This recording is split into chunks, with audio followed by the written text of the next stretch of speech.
வணக்கம். இன்னைக்கு நாம ஒரு பிரம்மாண்டமான மனச உருக்குற ஒரு பழமையான காதல் கதைய பத்தி பார்க்க போறோம். சிந்து அப்புறம் பலூச்சிஸ்தான் பாலைவனங்கள்ல நடந்த ஒரு உண்மை சம்பவம் இது. இத சும்மா ஒரு கதையா கேட்காம ஒரு அல்ட்ரா ரியலிஸ்டிக் 3D அனிமேஷன் படமா உங்க மனசுல ஓட விடுங்க. ரொம்பவே அற்புதமான காட்சிகள் நிறைஞ்ச கதை இது. சரி, வாங்க நேரடியா கதைக்குள்ள போலாம். சிந்து நாட்டுல இருக்கிற ஒரு அழகான அரண்மனையில சூரியன் உதிக்கிற அந்த பொன்னான நிறத்துல நம்ம கதை ஆரம்பிக்குது. அரசனும் ராணியும் தங்களுக்கு பிறந்த அழகான பெண் குழந்தையே கொஞ்சிட்டு இருக்காங்க. அந்த இடமே ரொம்ப சந்தோஷமா இருக்கு. ஆனா அந்த சந்தோஷம் ரொம்ப நேரம் நீடிக்கல. அரசவை ஜோதிடர்கள் வராங்க. வந்து என்ன சொல்றாங்க தெரியுமா? இந்த குழந்தை எதிர்காலத்துல இந்த குடும்பத்துக்கே பெரிய அவமானத்தை கொண்டு வருவா அப்படின்னு ஒரு இருண்ட சாபத்தை சொல்றாங்க. அந்த நிமிஷம் அரசனோட முகத்துல அந்த சந்தோஷம் போய் எவ்வளோ பயமும் அதிர்ச்சியும் வந்திருக்குன்னு கொஞ்சம் யோசிச்சு பாருங்க. இந்த பயம் அரசனையே ஒரு கொடூரமான முடிவெடுக்க வைக்குது.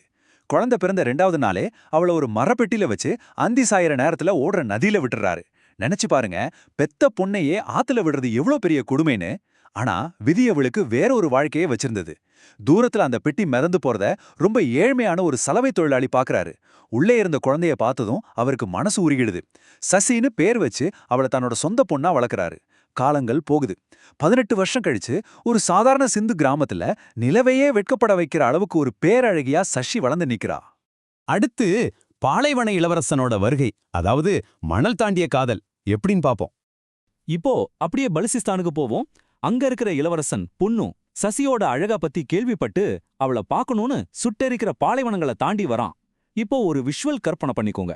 பின்னணியில ஒரு மின்மையான காத்து வீசுது. சசியும் புன்னுவும் முதல் முறையா ஒருத்தர் பாக்குறாங்க. கண்கள் சந்திக்குது. ஸ்லோ மோஷன்ல ஒரு சினிமேட்டிக் காட்சி மாதிரி. பார்த்த அந்த முதல் நொடியிலேயே 2 பேருக்கும் காதல் மலருது. சிரிப்பு, சின்ன சின்ன சந்தோஷங்கள்னு அவங்க காதல் வளர்ந்து ரொம்ப எளிமையான முறையில அவங்க கல்யாணமும் நடக்குது.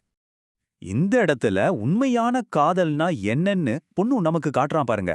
தான் ஒரு பெரிய இளவரசன்னு அவனுக்கு எந்த கர்வமும் இல்ல.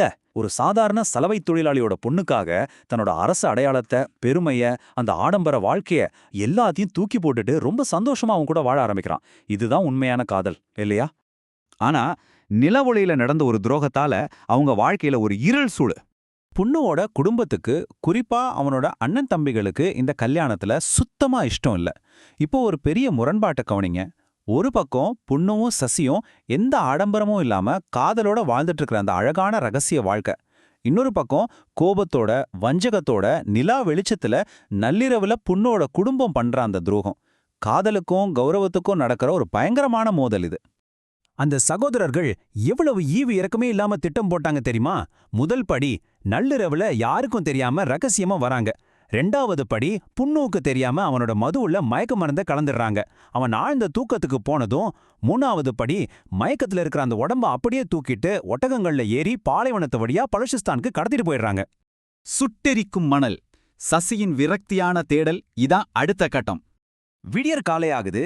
சசி முழிச்சு பாக்குறா. பக்கத்துல புண்ணு இல்ல. அவனுக்கு ஏதோ பெரிய ஆபத்துன்னு அவளுக்கு உடனே புரிஞ்சிடுது. பதட்டத்துல எந்த யோசனையும் இல்லாம பாலைவனத்தை நோக்கி ஓட ஆரம்பிக்கிறா. கொஞ்சம் யோசிச்சு பாருங்க. கொதிக்கிற மணல், சுட்டெரிக்கிற சூரியன். ஆனா அவ கால்ல ஒரு செருப்பு கூட இல்ல. வெறும் காலோட அந்த வெப்பத்துல ஓடுறா. அவ மனசுல இப்போ புண்ணு அப்படிங்கிற ஒரு விஷயம் மட்டும்தான் இருக்கு. அவ படுற கஷ்டத்தை வார்த்தையால சொல்ல முடியாது. பயங்கரமான மணல் புயல் அடிக்குது. வெயில் தாழாம அவ உதடுகள் எல்லாம் வறண்டு வெடிக்குது. கண்கள்ல இருந்து வழியிற கண்ணீர் அந்த பாலைவன மணலோட கலக்குது.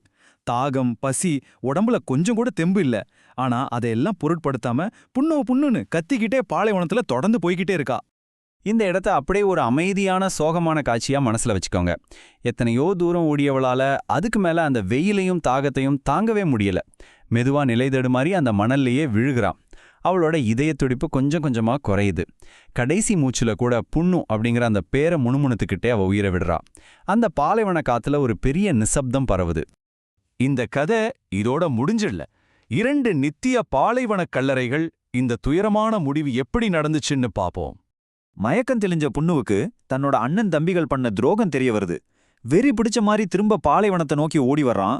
ஆனா அங்க அவன் பார்த்தது சசியோட தனிமையான கல்லறையத்தான். அவனால அதை தாங்கவே முடியல. கண்ணீர் விட்டு கதறான். தன் காதலி தூங்குற அந்த பாலைவன மணலை அப்படியே கட்டி பிடிச்சு அழுகுறான். சசி இல்லாத இந்த உலகத்துல இனிமே வாழ்றதுக்கு அர்த்தமே இல்லைன்னு நினைச்சு உடைந்த இதயத்தோட அந்த துக்கத்திலேயே அவளோட கல்லறை பக்கத்திலேயே அவனும் தான் உசுர விட்டுடுறான்.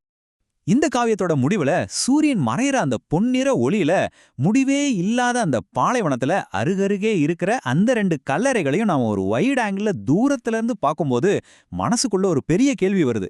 சசி பொண்ணோட அந்த காதல் வரலாறு எக்காலத்துக்கும் நிலைச்சு நின்னாலும் உண்மையான காதல் எப்பவுமே இவ்ளோ பெரிய தியாகத்தை மட்டும்தான் கேக்குமா? இந்த கேள்வியோட இன்னைக்கு நம்ம அலசலை நான் நிறைவு செய்றேன். நீங்களும் கொஞ்சம் சிந்திச்சு பாருங்க. மீண்டும் சந்திப்போம்.